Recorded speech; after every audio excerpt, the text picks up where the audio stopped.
You are now listening to the Vegan Stuff podcast with Caavakushi. Hosting this podcast today are our two AI hosts, Sam and Kim.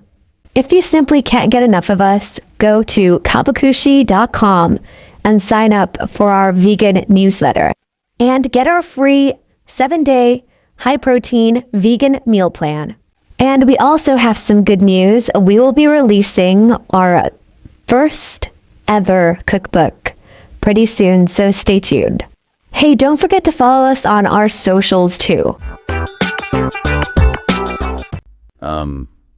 Hello and welcome back, everyone. Yes, welcome in. You are tuning in to a brand new deep dive on the Vegan Stuff with Caavakushi podcast. I am your host, Sam, the resident enthusiast, who is always hungry for a good story. And usually hungry for a snack. Okay, guilty as charged. But honestly, just trying to keep my plant-based life interesting, and that's why we're here today. Exactly. And I am Kim. I am here to help us connect the dots, look at the hard data behind the lifestyle, and hopefully keep you from getting too carried away with the puns today. No promises on the puns. You know, I can't help myself. It is a losing battle, I know. It really is. So just to set the stage for everyone listening, and we are coming to you from a place of just pure plant-based curiosity. Which is the best place to be. Right. So whether you are a strict vegan or maybe someone who is just plant curious. Or even a diehard tennis fan who wandered in here by accident to hear about forehands and backhands. Yeah, exactly. Yeah. You are all welcome. This is a judgment-free zone. We're just happy you're here to learn with us. Absolutely. We have a really fascinating deep dive today because we are looking at the intersection of elite athletic performance, chronic autoimmune illness, and really the healing power of food. It is so much more than just what someone eats for lunch. Right. It is about biohacking, a career that by all standard metrics should have ended over a decade ago. That is right. Okay. Today we are talking about royalty. We are talking about a 7-time Grand Slam singles champion, a 4-time Olympic gold medalist, and a literal powerhouse entrepreneur. We are talking about the one and only Venus Williams. She really is a legend. But what makes her story so compelling for us today, specifically for our audience of vegans and plant-based folks, isn't just the trophies. No, it is the longevity. Right. It's the fact that she has maintained this incredibly high level of performance well into her mid-40s. She is defying almost every standard timeline for a professional athlete. In a sport that basically grinds your joints to dust, she is still standing. And a huge part of that longevity is directly attributed to how she fuels her body. Exactly. But here is the hook, and I think this is what makes Venus so relatable to me personally. We often have this idea of veganism, especially for elite athletes, as this rigid, austere lifestyle. Oh yeah, the perfectionism. Right, where you eat kale in a dark room, meditate for 6 hours, and never even look at a cookie. It feels totally unattainable for regular people. But Venus flips that entire idea on its head. She really does. She tackles that elephant in the room regarding perfectionism and diet. She has a philosophy that I think is going to surprise a lot of people. And it might just be the actual key to sticking with a plant-based lifestyle long term. She completely challenges the binary idea that you are either perfectly vegan or you are just failing. So our mission today is to unpack Venus Williams' 15-year journey with plant-based eating. We're going to look at the why. Specifically her battle with Sjögren syndrome, which sounds absolutely terrifying. It does. Yeah. And we're going to look at the what. Like what is actually on her plate on a Tuesday when she has to go train for 5 hours. And we are going to look at the massive business empire she has built around this entire lifestyle. And of course, we will discuss how she balances the strict requirements of being a pro athlete with the reality of just being human. Because at the end of the day, even Venus Williams craves a donut sometimes. Which is incredibly refreshing to hear. I promise you, listeners, it is going to be a smashing good time. Yeah. And I will try not to let the conversation get faulty. You are already testing my patience. That was terrible. I had to get it out of my system. Let's just get into the actual story before I revoke your microphone privileges. Okay, fair enough. Let's rewind. We need to set the scene for everyone. It is 2011. To give you some cultural context, that is the year Game of Thrones premiered. Wow, that feels like a lifetime ago. So Venus Williams is already a global superstar, but she is at a massive career crossroads. She is at the U.S. Open, the lights are on, the crowd is ready, and suddenly she just withdraws. That was a huge pivotal moment in sports history. To give you some context on the severity of this, Her ranking plummeted down to 102 in the world. Which is insane for her. For a player of her caliber, it is unheard of. It is like seeing a Ferrari suddenly driving at 10 miles per hour in the slow lane on the highway. Right. But it wasn't a slump in skill. It wasn't that she somehow forgot how to play tennis. It was a severe physical crisis. She described it in interviews later, saying she had these mysterious symptoms for years, actually. Shortness of breath, muscle pain. But the quote that always sticks with me, and this honestly gives me chills, is when she said her racket felt like concrete. That is just terrifying. Can you imagine? You have been swinging a racket since you were a little kid. It is an extension of your arm. It weighs mere ounces, and suddenly you cannot even lift it over your head because it feels like a slab of pavement. That is a terrifying feeling for an athlete because your body is your instrument, and suddenly that instrument is broken, and you don't know why. So what was the actual diagnosis? The diagnosis was Sjögren syndrome. Now, I want to take a second to really explain what this is because it frames literally everything she does with her diet from that point forward. Please do, because I feel like we hear about autoimmune diseases all the time, but I don't actually know the mechanics of this specific one. So Sjögren's is a systemic autoimmune disease.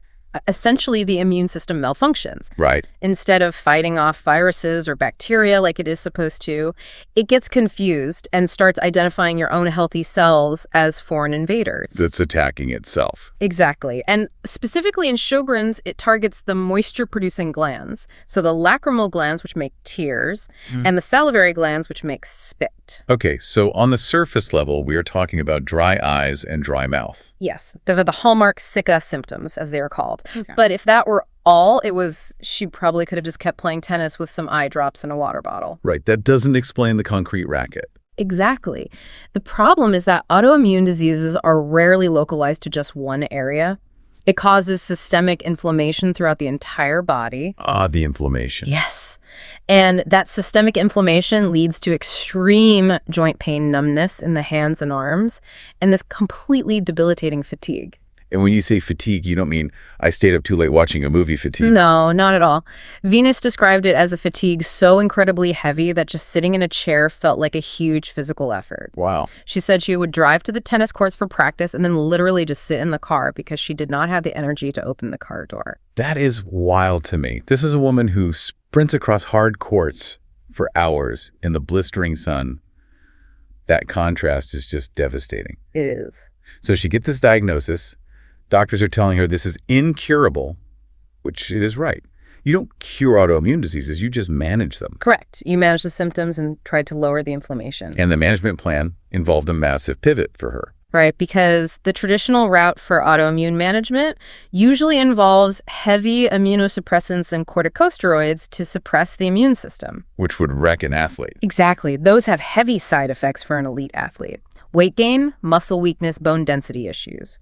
Venus wanted to control the inflammation naturally if possible to save her career. So her doctors recommended a plant-based diet specifically to reduce that systemic inflammation. Yes. And Venus, being Venus, didn't just dip a toe in. She didn't say, oh, I'll do meatless Mondays and see how I feel. No, she went from 0 to 1,000. She transitioned overnight. She really did. And she didn't just go vegan. She started with a strict raw vegan diet. Let's unpack that for a second, because raw vegan, I tried this for exactly one day once, and I was just freezing and hungry the entire time. That means nothing cooked above a certain temperature, right? Usually around 118 degrees Fahrenheit, yes. Okay, so why raw? Why not just normal cooked vegan food? The philosophy behind raw veganism, and this is admittedly controversial in mainstream nutrition circles, but let's look at why she did it. The idea is that by not cooking the food, you preserve all the natural enzymes and phytonutrients that might be destroyed by high heat. Why do those specific enzymes matter so much for her condition? The theory is that digestion is one of the most energy-intensive processes the human body performs. If you eat cooked dead food, quote unquote, your body has to produce all the necessary enzymes to break it down. Okay. But if you eat living raw food, the food basically brings its own enzymes to the party. Oh, I see. This theoretically spares the body's energy, allowing that saved energy to be redirected toward healing and repairing the massive inflammation caused by the Sjögren's. So it is really about energy conservation at a cellular level. Exactly. But you have to remember, it is also a very difficult regimen to maintain, especially calorically for a professional athlete. Because vegetables don't have a lot of calories. Right. Raw vegetables are high volume but very low calorie. You have to eat a literal mountain of food to get the calories a tennis player burning thousands of calories a day needs. I can only imagine the sheer volume of chewing involved. Yeah. Just sitting there chewing for hours. It's exhausting in its own way. But despite the difficulty, she said it was actually a relief. Because after years of feeling sick and not knowing why, having a diagnosis and a plan, even a really drastic plan, gave her control back. It gave her agency.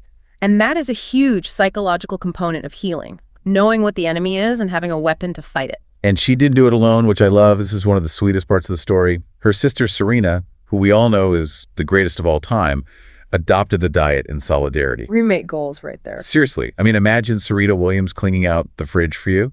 She basically said she didn't want to bring mixed foods like chicken into the house and make it harder for Venus to stick to the plan. So they just cleared it all out. No meat, no dairy, just plants. It really speaks to the mental fortitude these women have. We really have to appreciate the risk here. To change a lifelong athlete's diet, a diet that built their muscle and powered all their previous Grand Slam wins, to change that overnight is incredibly risky. Right. They risked losing muscle mass, energy crashes, totally losing their competitive edge. But for Venus, it wasn't a lifestyle choice for trend points or Instagram likes. It was a strict medical necessity. It was change or retire. Precisely. So she starts this raw journey in 2011. But obviously 15 years later, things have evolved. She is not fully raw anymore. Let's talk about what she actually eats now. Because I think people assume she is surviving on air, good vibes, and maybe a single grape. Far from it. She has moved to a much more sustainable model over the years. She has this mantra now. She says, eat to live, not live to eat. Which sounds very disciplined, almost robotic, honestly. It does, but she admits she does find pleasure in it now. It is an acquired taste, learning to love the fuel that heals you. Yeah, her primary focus, given the autoimmune issues and the physical demands of tennis, is keeping that inflammation down and her energy up. She focuses heavily on high iron intake because anemia is a huge risk for female athletes, especially vegans. And she completely eliminates inflammation triggers like cane sugar and corn syrup. Okay, let's walk through a day in the life of Venus's plate. I want to visualize this. Morning time. Is she whipping up a massive tofu scramble with toast and hash browns? Actually, no, she is not a morning eater at all. She has mentioned in several interviews, including a big one with Women's Health, that she finds it really hard to eat a big meal right when she wakes up. I totally relate to that deeply. The stomach needs a minute to wake up and realize it is a new day. Exactly. But she still has to fuel for practice. She cannot go out onto the court on an empty tank. So she usually sticks to fruit or a protein shake. She's also really big on wheatgrass shots and fresh green juices in the morning. Why wheatgrass specifically? Because I've tried it and it literally tastes like lawn clippings. It definitely has a very aggressive, grassy profile, but it is incredibly dense in chlorophyll and enzymes. Again, it goes back to that early raw start. She is getting immediate, easily digestible nutrients that oxygenate the blood without weighing her digestion down while she's trying to sprint. That is smart. Liquid energy that doesn't sit heavy in the stomach. Right. Then comes lunch. This is the big one. Yeah. Yes, lunch is the fuel tank. Yeah. Because she is usually heading into heavy gym workouts or more on-court training in the afternoon, she needs carbohydrates. The carb fear-mongering has no place here. I love hearing this. None at all. A high-performance athlete cannot survive on keto or low-carb long-term. It's just biologically impossible to sustain that explosive power. She needs the glycogen to store in her muscles for those quick sprints to the net. So what kind of carbs are we talking about? She is eating sweet potatoes and rice lentils, quinoa. She loves nutritious, complex, starchy bases. Sweet potatoes are such a superpower food. High energy, but complex enough not to spike your insulin like crazy. Exactly. They provide a slow, steady release of energy. She also mentions green beans, cabbage, and soba noodles. It is hearty cooked food. Which is a big shift from the raw days. Yes, this is the shift. She realized she needed the caloric density of cooked starches to maintain her power and muscle mass over a long season. I love that she adapted. She moved from raw to including these cooked starches because it seems much more sustainable for someone who burns that many calories. It is. And what about snacking? Because if I'm training 5 hours a day, I am snacking constantly. I'm basically a grazing cow. She calls her snacks small but mighty. She is a really big fan of kale chips. Classic vegan staple. Can't go wrong. She buys them from a local restaurant or makes them homemade if she has time. She also relies on dates and cashews. Dates are just nature's candy. If you put a little peanut butter inside a date, you are living the dream. It is basically an all-natural energy gel made of real food. And for those busy days where she is running from a board meeting to a design session, she grabs Cliff Bars. Relatable. Sometimes you just need a wrapper. You cannot carry a bowl of lentils into a boardroom. Well, you can, but it is a massive power move. It's messy, that's for sure, but my absolute favorite snack detail involves applesauce. Oh, yes, this is great detail. It is so charming. She eats those little applesauce pouches, and apparently her mom, Oracene, teases her about it, constantly asking why she is eating baby food. Listen, applesauce is delicious. Don't let anyone tell you otherwise, Venus. It is pure, quick-digesting glucose. It is perfectly easily digestible energy for an athlete. It makes perfect sense. Now, dinner tends to be lighter for her. She often goes for a vegan Caesar salad. The vegan Caesar is a staple. It is comforting, but not too heavy before going to sleep. And she specifically notes that it is something easy to whip up in a hotel room. That is a key point we have to remember about her lifestyle. The travel. Yes, she is traveling constantly for tournaments. She needs meals that do not require a full industrial kitchen or a personal chef every single night. A salad is doable anywhere. Now we have to talk about the smoothies, because she has some specific recipes she has shared that just sound amazing. The orange creamsicle. Yes, this is her sweet treat that is also highly functional. It is almond milk, fresh oranges, banana vanilla, and coconut oil. That sounds like summer in a glass. But why the coconut oil? It provides medium-chain triglycerides, or MCTs. Fats are absolutely essential for sustained energy and especially for brain function. Oh, so it balances the sugar. Exactly. Yeah. If the fruit gives her the quick sugar spike for immediate energy, the fat from the coconut oil slows down the overall absorption in the gut and keeps her full longer. And then there's the green colada. Pineapple coconut milk, coconut oil, vanilla, and kale. It is basically a pina colada, but with a massive health kick. And she made a pretty funny joke about that one, didn't she? She did. She said sometimes she adds a floater of rum or Prosecco to it. Her philosophy is work hard, play hard. See, that is the balance we love. You can have your kale and your rum, too. And that actually leads us perfectly into what I think is the single most interesting part of her psychology regarding this whole lifestyle, the Cheagan concept. This is fascinating. Cheagan. It's a portmanteau of cheating vegan. It sounds like something she would get completely canceled for on Twitter by the vegan police, but she just owns it completely. She really does. And I think it is brave in a space that can be very dogmatic. She admits that she follows the diet strictly for health and inflammation control, but she is, in her own words, not a robot. Right. There is this incredible story she told about a wellness retreat in West Palm Beach. This was back in 2011, right after the initial diagnosis, when she was desperately trying to get a handle on things. She goes with Serena. Right, so picture this.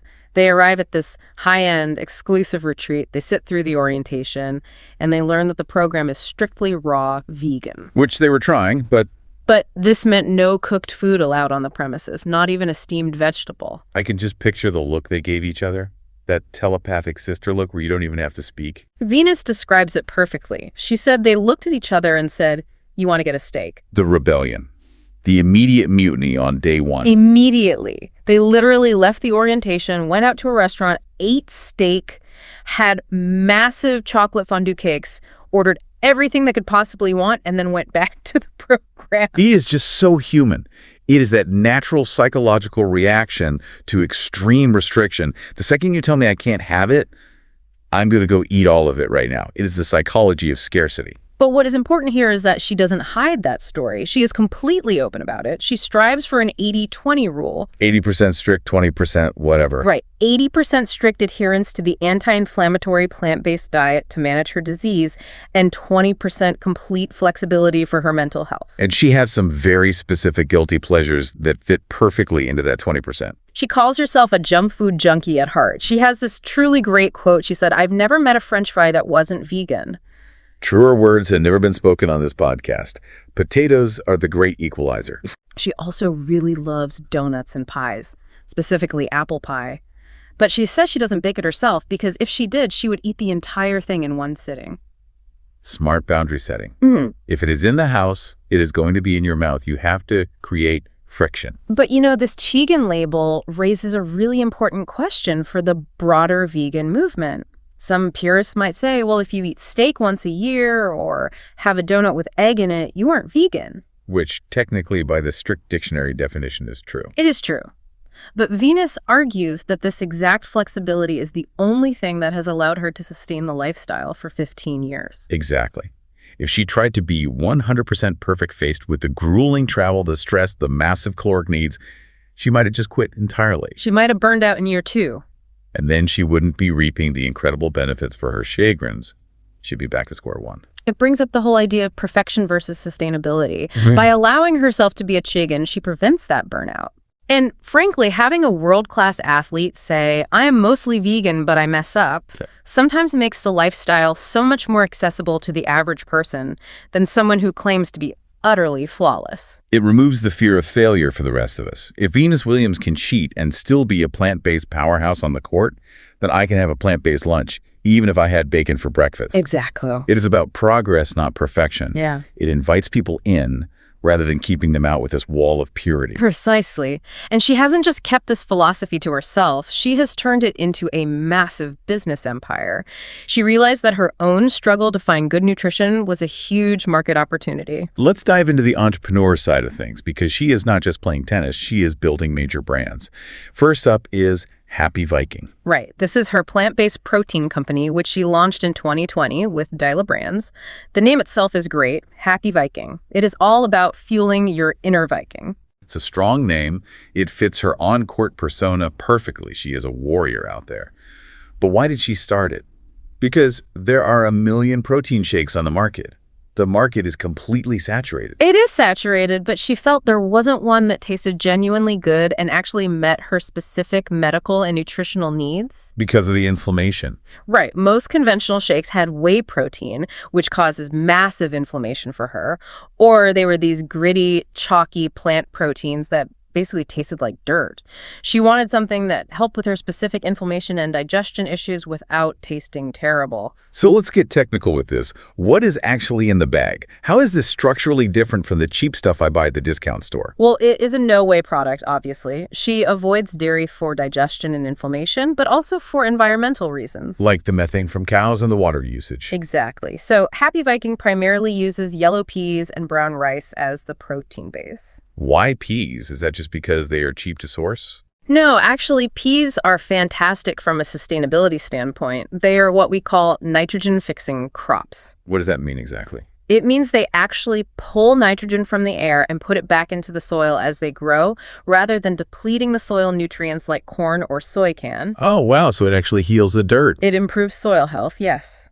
And they require significantly less water than almonds or dairy farming, so it aligns perfectly with the environmental ethos of veganism. Okay, so it is good for the planet. What about the body? How does it help her specifically?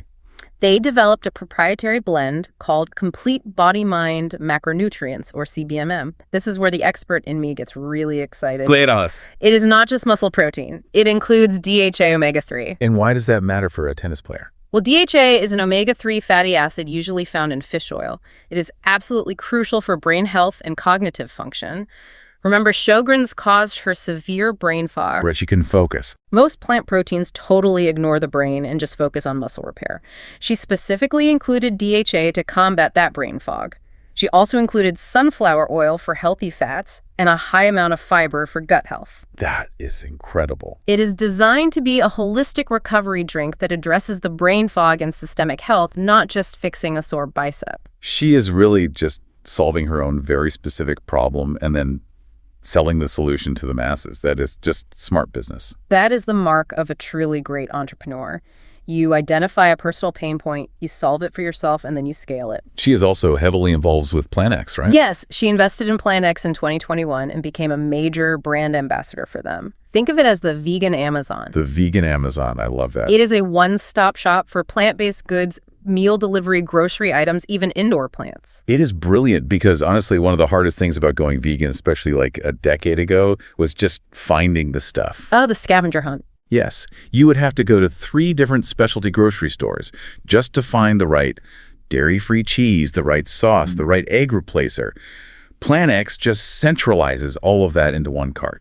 It removes the friction of adopting the lifestyle, and she even has a Venus favorites section on the site, so you can literally shop her exact pantry. It curates the experience for people who might be overwhelmed by all the new choices. We should also briefly mention 11, which is her fashion line. Right. It is not food, obviously, but it connects to her holistic wellness picture. 11 represents going past a 10. I like that. Turning it up to 11. It is about feeling good and looking good. She actually studied fashion design at the Art Institute of Fort Lauderdale. People always forget she is a formally trained designer. I had no idea. Yeah, and this ties directly into that confidence she radiates. Her philosophy is if you feel good internally in your body because of your diet, and you look good externally in your clothes, you are going to perform better on the court. So we have the diet, the philosophy, and the business. But the big question, the one the critics always ask whenever athletes go vegan is, does it actually work? We are sitting here in February 2026. How is she really doing? The results speak entirely for themselves. She is defying age in a sport that is notoriously brutal on the human body. Tennis involves constant high impact on the knees, hips, and shoulders. I mean, she won a match at the Washington Open in 2025. Yeah. That made her the oldest player to win a match in 21 years. That is just incredible. In a sport where people usually retire in their early 30s and are considered old at 29, she is out there competing and winning in her mid-40s. It's wild. And she unequivocally credits the plant-based diet for keeping her on the court. She has said multiple times on record, I wouldn't be playing if it weren't for this diet. She is serving us longevity realness. I knew another pun was coming. I knew it. I couldn't resist. I will let that one slide because it is functionally accurate. But beyond just the tennis, she talks a lot about the physical benefits that anyone would care about, not just elite athletes. Right, like the glow. Yes, the glow. She swears that the raw eating early on and the sustained high vegetable intake gave her amazing skin. I've seen the photos from her recent campaigns. She is not lying. She looks absolutely radiant. And cognitively, too. She mentions experiencing significantly less brain fog and having a much better memory now. That has to be the omega-3s, right? Likely the omega-3s combined with the massive reduction in systemic inflammation. If your body isn't constantly fighting itself, if that autoimmune fire is dampened down, your body has more resources to dedicate to your brain. You just feel sharper. And she has maintained her waistline, which she notes is a nice bonus of the whole thing. But the impact of her choices goes way beyond just her own body. She has had this incredible ripple effect on the sporting world. A huge influence on Serena, as we mentioned earlier. Even though Serena has to be strictly gluten-free due to specific allergies, she adopted the plant-based lifestyle to support Venus and saw incredible performance benefits herself. And other athletes are definitely watching this. When you see someone playing at an elite professional level at 45, you don't just clap for them. You pull them aside in the locker room and ask, what exactly are you doing and how can I do it too? Exactly. Younger athletes constantly ask her how to do it, and her advice is always consistent with her Cheagan philosophy. She tells them, start small, don't try to be a robot, have some pie if you really need it. I love that advice. Don't let the pursuit of the perfectly clean diet destroy your mental health because stress is also inflammatory. It is the anti-guru approach. She is not out here selling a rigid cult. She is selling a flexible lifestyle. And interestingly, the actual medical science is finally catching up to her intuition. There was a fascinating case report published in the journal Frontiers in Nutrition just last year in 2025. Oh, really? What did the study find? It found that a whole food plant-based diet actually reversed Sjögren's symptoms in a small group of women in a matter of weeks. Reversals? That's huge. It significantly lowered their inflammatory markers across the board. Venus was essentially running her own successful clinical trial 15 years ahead of the curve. She was the absolute pioneer. That is so cool to think about. It completely validates everything she felt intuitively all those years ago. She listened to her body before the peer-reviewed papers were even published. It really does. It shows that food genuinely can be medicine, or at the very least, an incredibly powerful management tool for chronic, incurable diseases. It moves the entire conversation from hippie alternative therapy to a viable medical strategy. So as we wrap up this deep dive, what are the big takeaways for our listeners today? If they're sitting in their car right now thinking about their grocery list, what should they remember from Venus's story? I think there are three main things to pull from this. First, Venus turned a literal career-ending diagnosis into a massive second act. She didn't let Sjögren stop her. She used it as a catalyst to find an entirely new way to live and compete. She adapted. Second, the Cheagan lifestyle. You do not have to be perfect to be better. You can reap 90% of the health benefits of plants without giving up every single indulgence forever. That 80-20 balance is the real secret to longevity. And third, she is democratizing this entire lifestyle through her business ventures. She is making it tangibly easier for others to follow her path with products like Happy Viking and platforms like PlantX. She is building the actual infrastructure for the next generation of plant-based athletes. It is just such an inspiring story. Honestly, it makes me want to go eat a massive kale salad right now. A kale salad. And maybe follow it up with a donut, just for balance. The Venus Special. I approve. Here is a final thought for you to chew on, listeners, before we go. Right. We have a world-class athlete whose body is literally her paycheck. Every single muscle fiber is money to her. Right. The stakes couldn't be higher. If she can thrive, build muscle, and recover from brutal matches on plants with the occasional French fry, what does that say about the supposed necessity of meat for strength? We have been told for decades that we need a steak to be strong. Venus clearly suggests otherwise. And on a cultural level, does the label Cheagan actually help the vegan movement more than strict purity?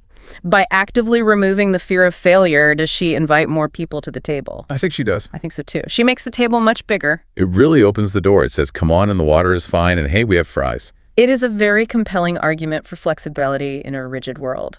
Well, that is all the time we have for today's deep dive. Thank you so much for hanging out with us on this journey through Venus Williams' plant-based world. Yes, thank you all for listening. This has been the Vegan Stuff with Caavakushi podcast.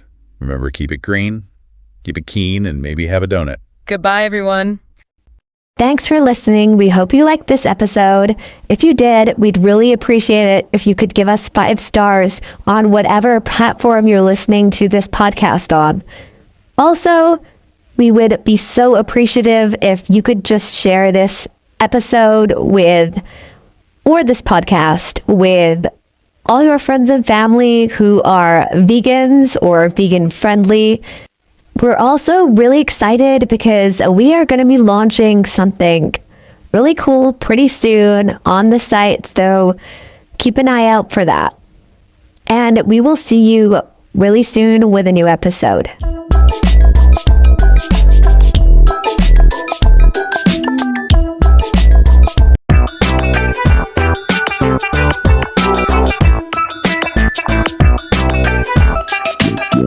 Yeah.